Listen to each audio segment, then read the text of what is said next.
نؤمن به ونتوكل عليه ونعوذ بالله من شرور أنفسنا ومن سيئات أعمالنا من يهده الله فلا مضل له ومن يضلله فلا هادي له ونشهد أن لا إله إلا الله وأشهد أن محمدا عبده ورسوله أما بعد فأعوذ بالله من الشيطان الرجيم بسم الله الرحمن الرحيم قال الله تبارك وتعالى في القرآن المجيد والفرقان الحميد ألا إن أولياء الله لا خوف عليهم ولا هم يحزنون صدق الله البشير القدير وصدق رسوله الرشيد النذير والحمد لله رب العالمين آمین آمین آمین الہ غیر نہایا۔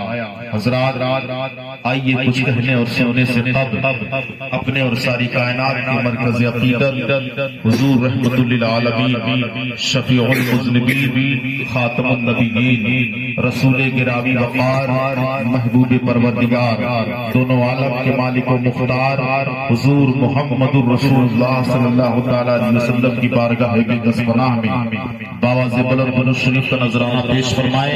اللہم صلی علی سیدنا مولانا محمد معدن الجود والکرم منبع العلم والحلم والحکم وعلی آلہ وبارک وسلم صلاۃ والسلام علیک یا رسول اللہ صلی اللہ علیہ وسلم۔ حسب معمول حصول برکت کے لیے نعت پاک رسول صلی اللہ علیہ وسلم کے دو تین اشعار مجھ سے بھی سماعت فرمائیں۔ عشق و ایمان کے عشق و ایمان کے زیور سے سجا رکھا ہے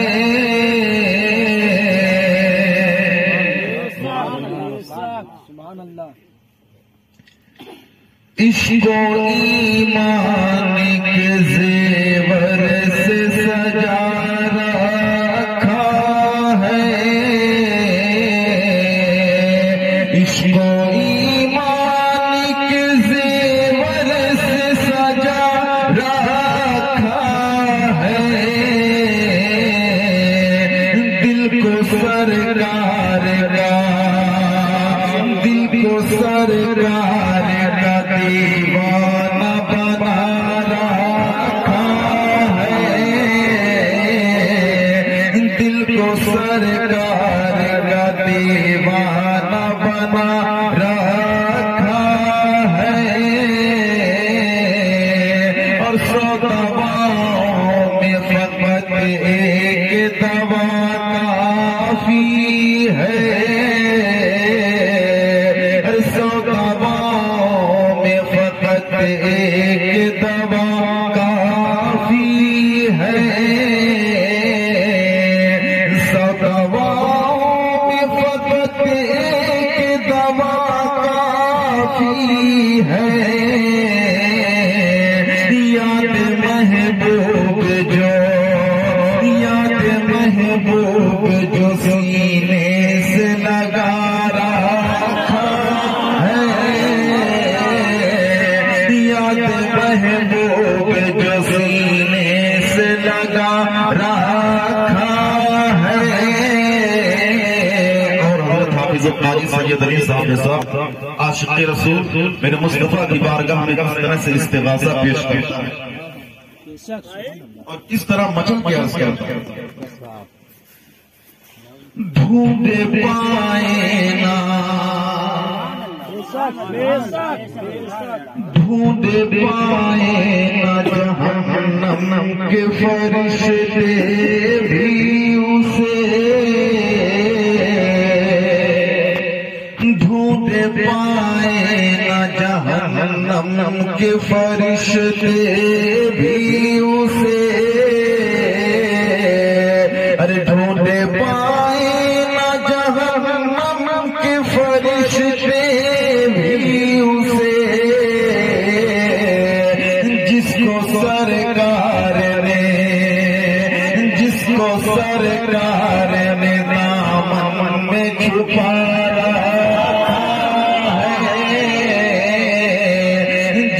سرکار نے دامن میں چھپا رکھا ہے ڈھونڈے پائے نہ جہنم کے فرشتے بھی اسے جس کو سرکار نے دامن میں چھپا رکھا سرکار نے دامن میں چھپا رکھا ہے عشق و ایمان کے زیور سے سجا رکھا ہے مجھے ہوش کب ہوگی مجھے کیا خبر تھی سجود کی تیرے نقش پا کی تلاش تھی کہ میں جھک رہا تھا نماز میں صبح ہو طیبہ میں ہوئی بڑھتا ہے بارہ نور کا صدقہ لینے نور کا آیا ہے تارا نور کا باغ طیبہ میں سہانا پھول پھولا نور کا مستبو ہے بلبلیں پڑھتی ہے کلمہ نور کا میں گدا تو بادشاہ ہر دے پیالہ نور کا نور دن دونا تیرا دیدار صدقہ نور کا نور کی سرکار سے پایا بشارہ نور کا ہو مبارک تم کو ذوالنورین جوڑا نور کا اے رضا یہ احمد نوری کا فیض نور ہے ہو گئی میری غزل بڑھ کر قصیدہ نور کا درود پاک پڑھائیں صلی اللہ علیہ وسلم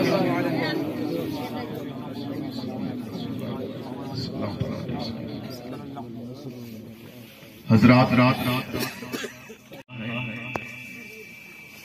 لائق مبارکباد ہے سب مبارکباد ہے میرے بڑے بھائی کرم فرما حضرت حافظ قاری سید علی صاحب اور اس گاؤں کے تمام باشندگان خصوصاً سید علی بھائی جو ایڑی چوٹی کا زور لگا کر اس گاؤں میں دین کی تبلیغ و اشاعت کا کام سر انجام دے رہے ہیں پروردگار عالم کی بارگاہ میں دعا ہے مولا تعالی میرے بھائی کی فکر میں تدبیر صدیقی عطا فرمائے اور میرے بھائی کے بازوؤں میں قوت حیدری عطا فرمائے عام طور پر جب میں نئی جگہوں پر جاتا ہوں تو خصوصاً سبحان اللہ کی فضیلت ضرور بیان کرتا ہوں ثنا خان مصطفیٰ شورائے کرام جب نعت شریف پڑھتے ہیں یا خطبہ تقاریر کرتے ہیں بیچ بیچ میں جب کہیں آپ کو بات سمجھ میں آتی ہے یا دل کو چھو جاتی ہے تو آپ حضرات سبحان اللہ کہتے ہیں میں آپ کو یہ بتاؤں گا کہ بندہ جب ایک مرتبہ سبحان اللہ کہتا ہے تو اللہ اس سے خوش ہو کر اسے کیا عطا کرتا ہے میرے آقا فرماتے ہیں جب کوئی بندہ ایک مرتبہ سبحان اللہ کہتا ہے کتنی مرتبہ ایک مرتبہ سبحان اللہ کہتا ہے تو اللہ ایک ایسا پرندہ پیدا کرتا ہے جس کا ایک پر پورب میں ہوتا ہے اور ایک پر پچھم میں ہوتا ہے اتنا بڑا پرندہ کہ اس کا ایک پنکھ پچھم میں ہے اور ایک پر پورب میں ہے اللہ رب العزت اس پرندے کو حکم دیتا ہے کہ تم سمندر میں غوطہ لگاؤ پرندہ سمندر میں غوطہ لگاتا ہے پھر رب کا فرمان ہوتا ہے کہ پرواز کرتے ہوئے اوپر اٹھو پرندہ پرواز کرتے ہوئے اوپر آتا ہے پھر میرے رب کا فرمان ہوتا ہے اپنے پروں کو جھاڑو پرندہ اپنے پروں کو جھاڑتا ہے تو اس کے پروں سے پانی کے جتنے قطرے ٹپکتے ہیں اللہ رب العزت ہر قطرے کے بدلے میں ایک فرشتہ پیدا کرتا ہے میرا اعلان کرتا ہے میرا اشتہار کرتا ہے میرا خطہ کرتا ہے جس کے ہاتھ میں بے شمار فرشتے دعائیں معافیت کر رہے ہو یا خیرہ پروردگار عالم اس کو بخش تو میرے بھائیو جہاں بات اچھی لگے وہاں سبحان اللہ الحمدللہ اللہ اکبر ضرور کہہ دیا کریں اور ایک موقع اور محل کے اعتبار سے ایک روایت اور سماعت فرمائیں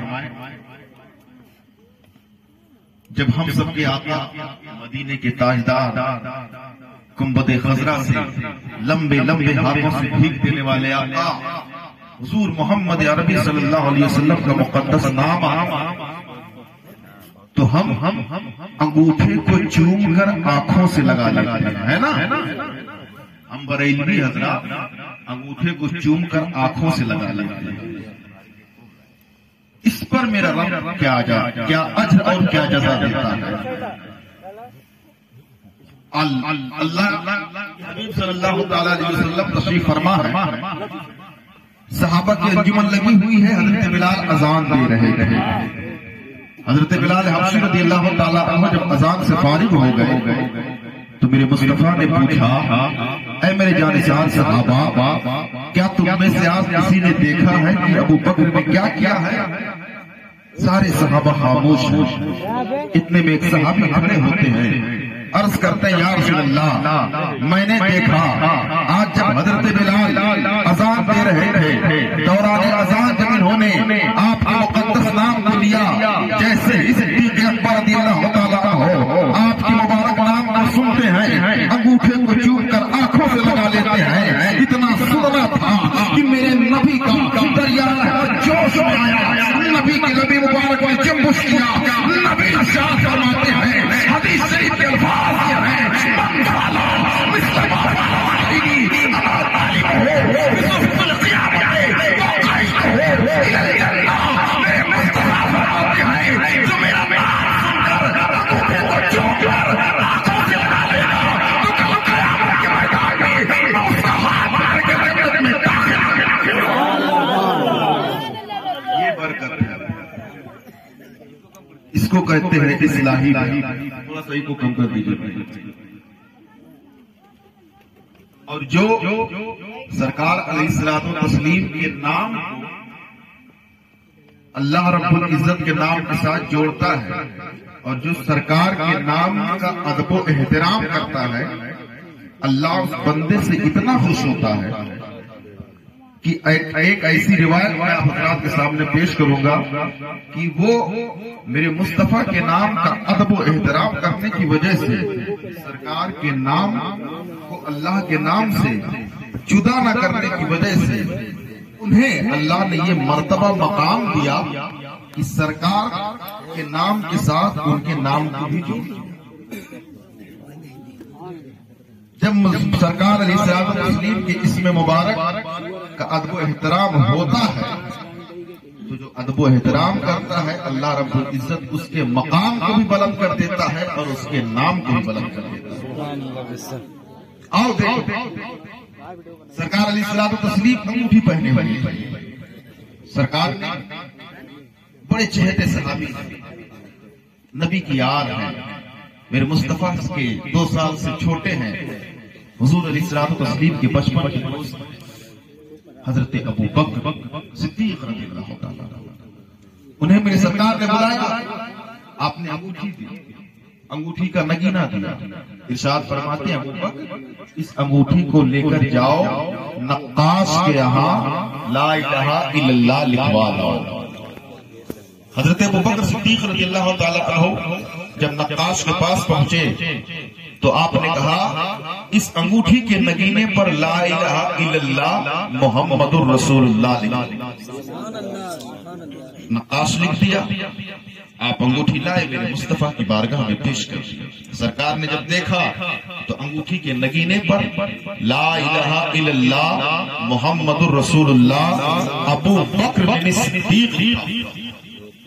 سرکار نے بلایا، پوچھا اے ابو بکر، میں نے تو صرف تم سے اتنا کہا تھا کہ انگوٹھی پر لا الہ الا اللہ لکھوا لا، آپ نے یہ زائد الفاظ کیوں لکھوا لی؟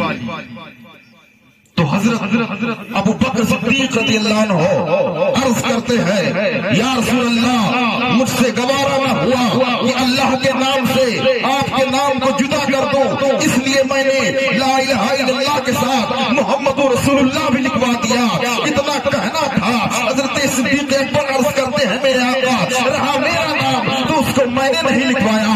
اب یہ بات چل ہی رہی تھی کہ رب کا حکم ہوا، میرے رب نے ارشاد فرمایا، اے جبریل پرواز کرتے ہوئے جاؤ اور نبی کی بارگاہ میں حاضر ہو کر سارا معاملہ بیان کر دو۔ حضرت جبریل امین میرے مصطفیٰ کی بارگاہ میں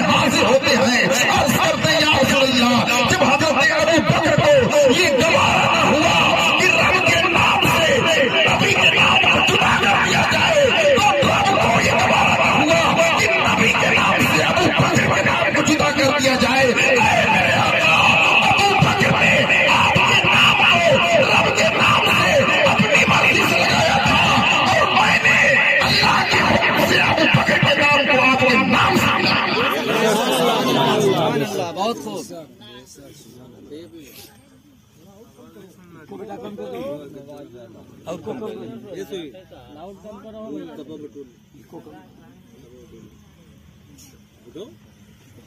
درود پاک پڑھیں اللہم صلی علی سیدنا مولانا محمد منبع العلم والحکمت وعلی آلہ وصحبہ وسلم صلاۃ و سلام علیک یا رسول اللہ صلی اللہ علیہ وسلم۔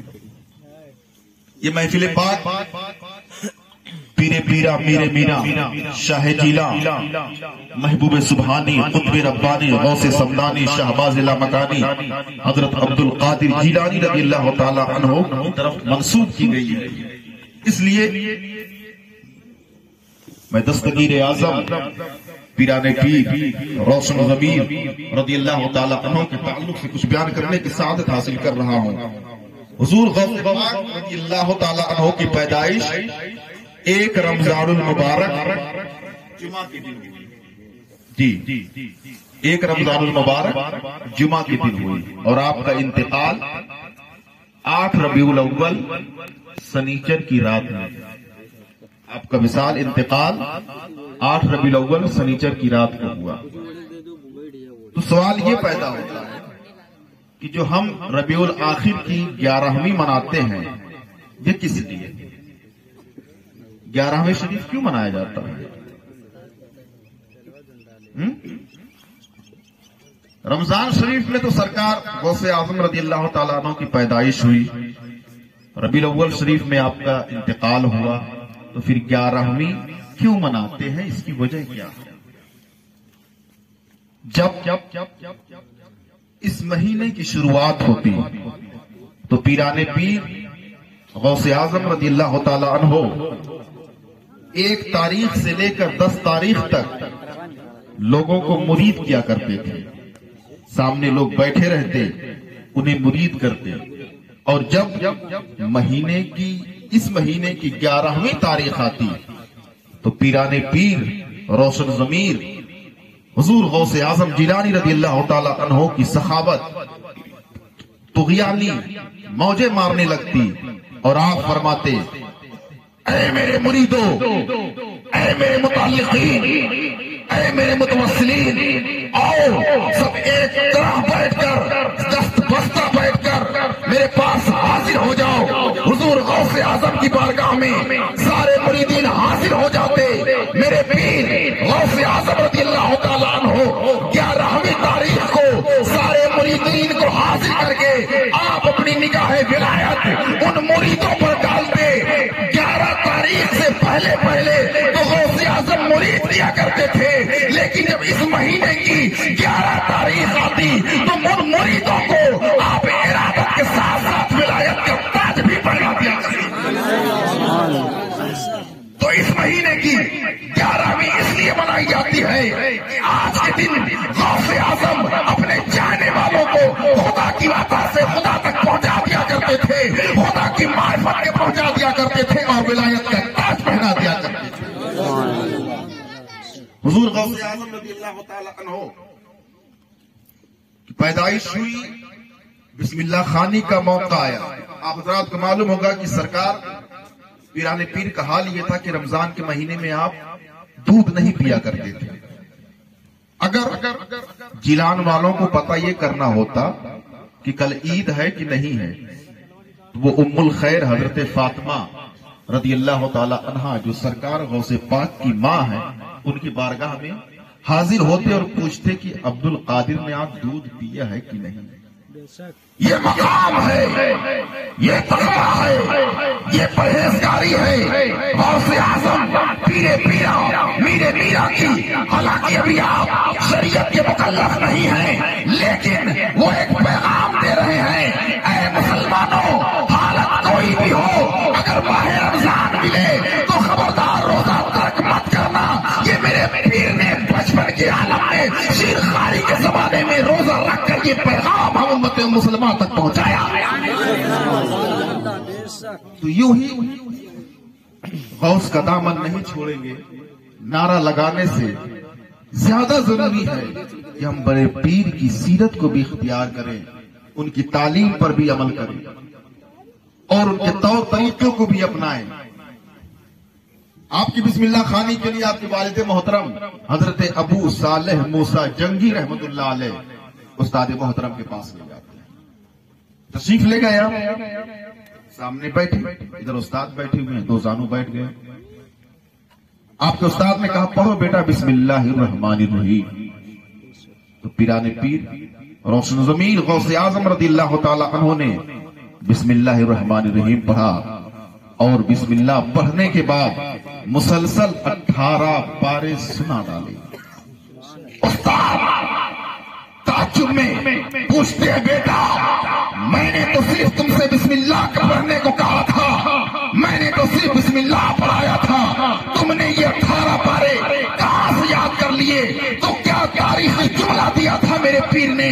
غوث اعظم فرماتے ہیں جس وقت میں ماں کی پیٹ میں تھا میری ماں قرآن کی آیتیں پڑھا کرتی تھی, وہ 18 پارے پڑھتی گئی اور میں ماں کی پیٹ میں 18 پارے یاد کرتا گیا. یہ میرے ماں کے تلاوت کی برکت ہے جو آج میں یہاں بیٹھ کے 18 پارے سنا رہا. آج بھی اگر ہماری ماں اور بہنیں امید کی حالت میں قرآن کی آیتیں تلاوت کریں, میرے مصطفیٰ پر درود پڑھیں, خدا کی تصویر بیان کریں, تو یقین جانیں میرا ایمان کہتا ہے وہ پیدا ہونے والا بچہ جس جو پیٹ میں تھا حالت امید میں جب ماں رب کے قرب کے لیے خوف خدا سے نماز کی پابندی کر رہی تھی, مصطفیٰ پر درود پڑھ رہی تھی, تو میرے مصطفیٰ کریم کا فیضان ایسا جاری ہوگا, ایسا جاری ہوگا کہ وہ بچہ کبھی ماں باپ کا نافرمان نہیں ہوگا. تو ماں باپ ان شفقتوں کو بھول جاتے ہیں کہ جب ہم چھوٹے تھے تو ماں باپ انگلیاں پکڑ کر ہمیں سہارا دے کر چلایا کرتے. میں نے یہاں تک دیکھا ہے بچے جب شادی ہو جاتی ہے, صاحب اولاد ہو جاتے ہیں, تو باپ کو کسی درخت کے نیچے کر دیں گے اور کہیں گے آپ وہاں آرام فرمائیں. حالانکہ اگر ان سے پوچھا, راستے سے گزرنے والے پوچھتے بھی ہیں نا کہ دادا یہاں آپ کو کیسا لگ رہا ہے, تو وہ کہیں گے نا کہ یہاں اس لیے بیٹھے ہیں کہ ٹھنڈی ٹھنڈی ہوا آتی ہے, سکون ہے. حالانکہ ایسا نہیں ہوتا ہے. حقیقت یہ ہے کہ ان کا بھی دل چاہتا ہے دو چار لوگ رہیں میرے پاس اور مجھ سے باتیں کریں جس سے میرا دل بہلے. میں عرض کرنا چاہتا ہوں اے مسلمانوں, میرے مصطفیٰ نے یہ تعلیم نہیں دی ہے. ارے خدا کی قسم اگر ہمارے دسترخوان پر طرح طرح کی طرح طرح کے کھانے آتے ہیں, غذائیں آتی ہیں, اگر ہم روزی اختیار کے روزی کماتے ہیں, دولت کماتے ہیں, تو خبردار یہ مت سوچنا ہمارے دسترخوان پر جو غذائیں آ رہی ہیں وہ ہمارے کمائی کی بنیاد پر آ رہی ہیں. نہیں نہیں, وہ ہماری کمائی کی بنیاد پر نہیں بلکہ ہماری ماں باپ کے دعاؤں کا صدقہ ہے, ہمارے والدین کے دعاؤں کا نتیجہ ہے جو پروردگار عالم ہمارے کھانے پینے کے رزق کا انتظام کرتا ہے. اور کیا ہوتا ہے باپ کو کھانسی آ جائے, ماں کو بخار ہو جائے, اولا تو ماں باپ شروع میں کہتے نہیں ہیں, جب بہت زیادہ طبیعت خراب ہو جاتی ہے تو بچے سے کہتے ہیں بیٹا طبیعت خراب ہو گئی, کھانسی کئی دنوں سے آ رہی ہے, ذرا دوا لے آؤ. تو بیٹا کیا کہے گا, ابھی کچھ دن پہلے تو لا کر دیا تھا, کیوں پانی ٹھنڈا پیتے ہیں, کھانا کم کھایا کرو. میں کہتا ہوں ماں باپ بوڑھے ہو جاتے ہیں, ان کی غذا کتنی رہتی ہوگی.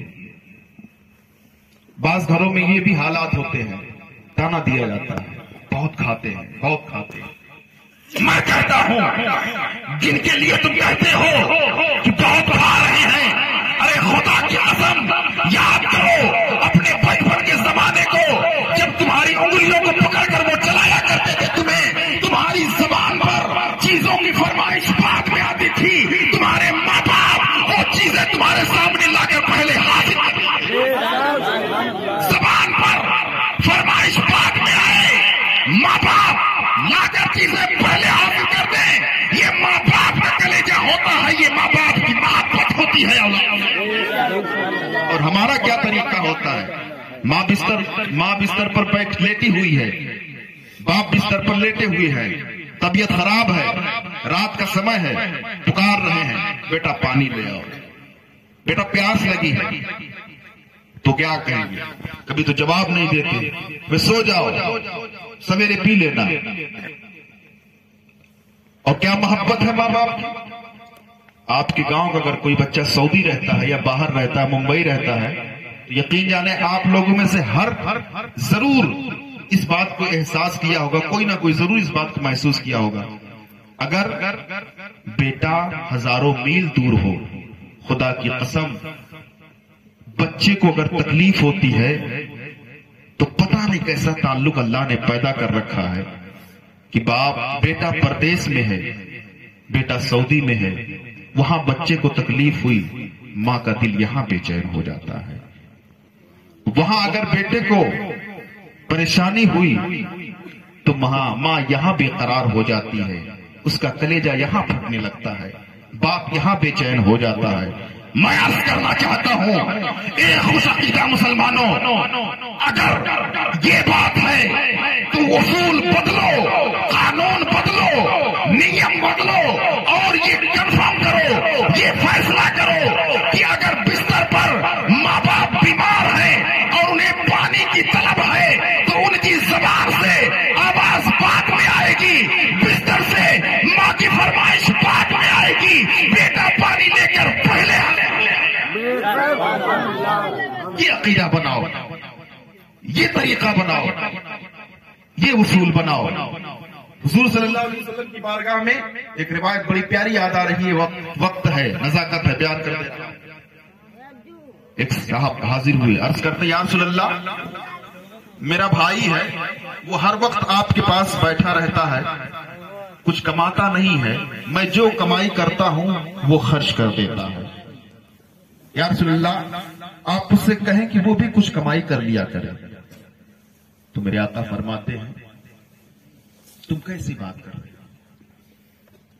تم یہ کہہ رہے ہو تمہاری کمائی یہ یہاں بیٹھ کر جو دین حاصل کرتا ہے، علم سیکھتا ہے، اس کی وجہ سے تمہاری کمائی ختم ہو جاتی ہے، یہ تمہاری کمائی کو، تمہاری دولت کو خرچ کر دیتا ہے۔ ارے نادان سن، تو جو کمائی کرتا ہے وہ تیری محنت کی وجہ سے نہیں ملتی، تجھے جو رزق پروردگار عالم دیتا ہے وہ اس لیے دیتا ہے کہ تیرا بھائی یہاں میرے پاس بیٹھ کر علم دین حاصل کرنا۔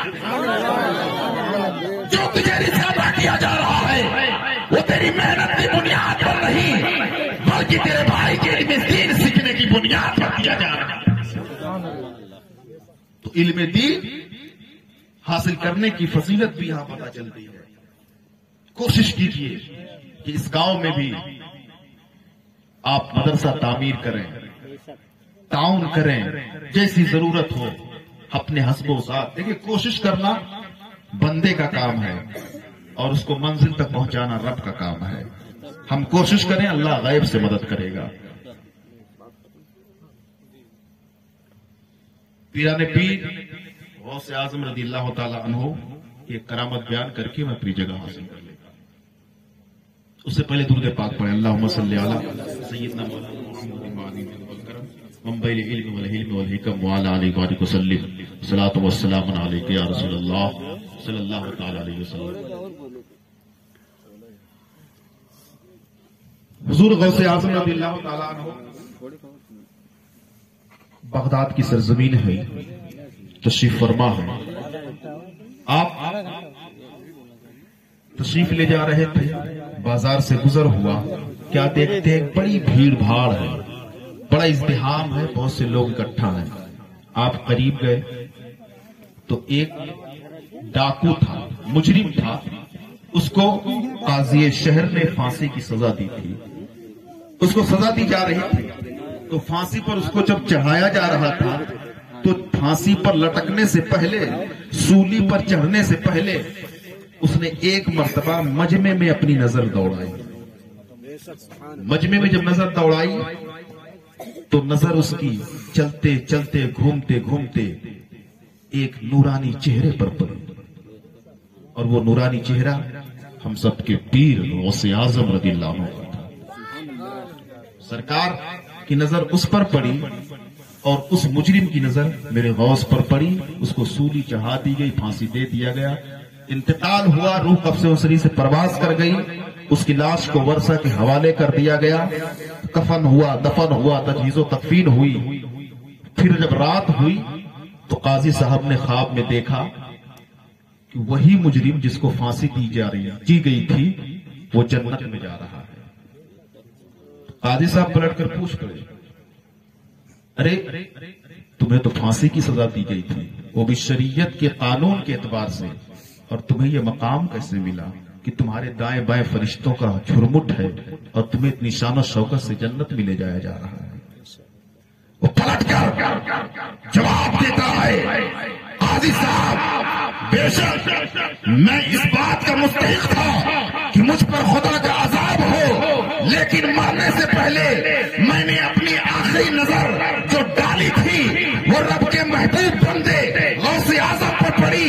جب عذاب کے فرشتے آئے تو رب نے فرمایا، اے رحمت کے فرشتوں جلدی جاؤ اور اس بندے کی روح کو اٹھا کر جنت کی طرف لے کر جاؤ، کیونکہ مجھ کو گوارا نہیں ہے کہ مرنے سے پہلے جس نے میرے محبوب بندے عبد القادر کا چہرہ دیکھ لیا ہو اس کو میں جہنم میں ڈالوں، مجھے گوارا نہیں، جاؤ اس کی روح کو اٹھاؤ جنت میں داخل کر دو۔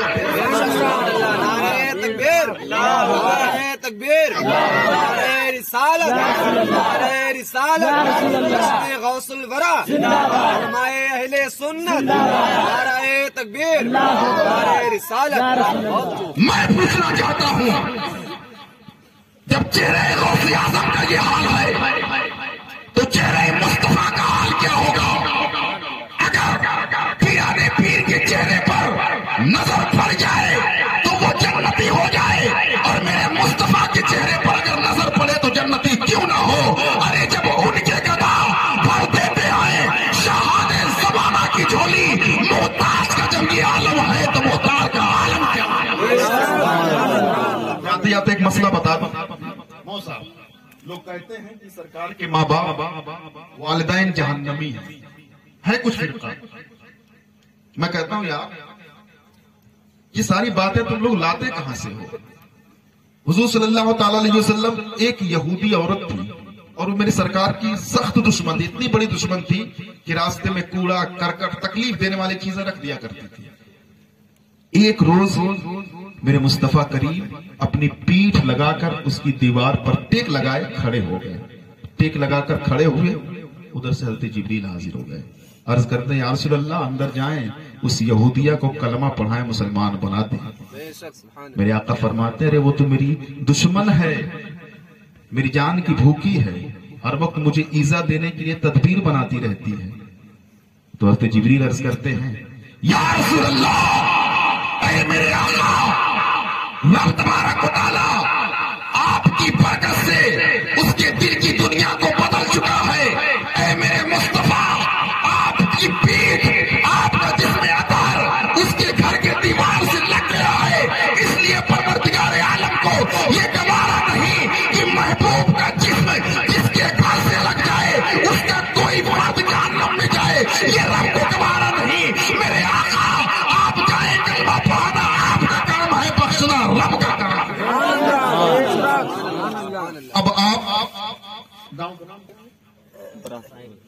اب گاؤں والے آپ ذرا بتائیں، اگر سرکار کا جسم تھوڑے دیر کے لیے 4-5 منٹ کے لیے معمولی سے وقت کے لیے کسی کی دیوار سے لگ جائے تو اس کے گھر کا فرد بخش دیا جائے، اور میرے سرکار علیہ السلام جس کی پیٹ میں 9 مہینہ رہے ہوں، سمجھ میں آ رہی بات؟ میرے آقا جس کی پیٹ میں 9 مہینہ رہے ہوں، اللہ اسے کیسے جہنم میں ڈال سکتا ہے؟ میں کہتا ہوں اگر میرے مصطفیٰ کا جسم چند ساعت کے لیے، چند لمحے کے لیے ایک یہودیہ کے مکان سے لگ جائے تو پروردگار عالم اسے بخش دے گا، تو میرا مصطفیٰ جس کے پیٹ میں 9 مہینہ رہے، یقیناً پروردگار عالم انہیں جنتی تو بنائے گا ہی، اور نہ جانے کتنے ہزاروں لاکھوں لوگوں کو ان کی ماں کے صدقے میں بخش کر جنت عطا فرمائے۔ یہ ہے مقام، یہ ہے مرتبہ، یہ ہے درجہ. سرکار علیہ السلام کی شان ہے غوث اعظم، میرے آقا کا معجزہ ہے غوث اعظم. حضور پیران پیر دستگیر اعظم رضی اللہ تعالی عنہ مکہ کی سرزمین پر ایک مرتبہ بولیں یا غوث المدد. تھوڑا اور محبت سے بولیں، جو میں روایت بیان کرنے جا رہا ہوں انشاءاللہ ایمان تازہ ہو جائے گا. بولیں یا غوث المدد.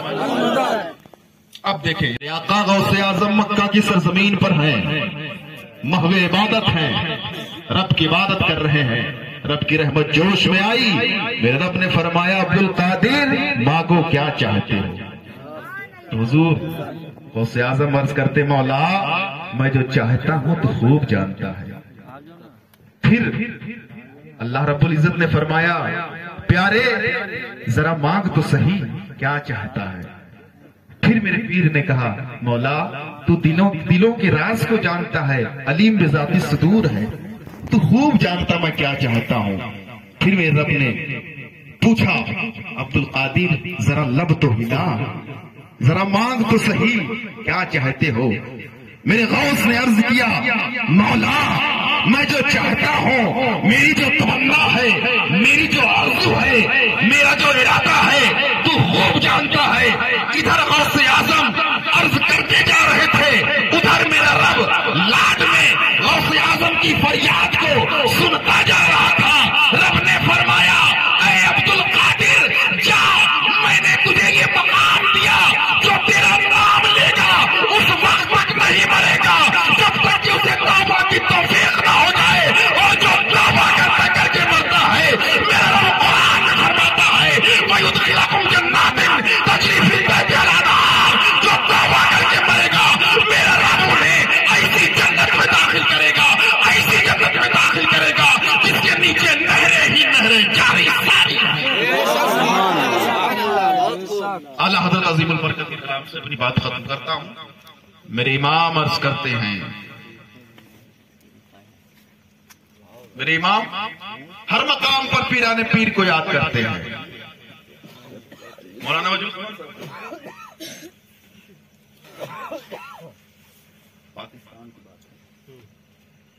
حضرت جماعت علی رحمت اللہ علیہ آپ عبادت کر رہے تھے، تسبیح پڑھ رہے تھے، غوث اعظم کا وظیفہ پڑھنے لگے. اچانک پیران پیر غوث اعظم دستگیر تشریف لائے.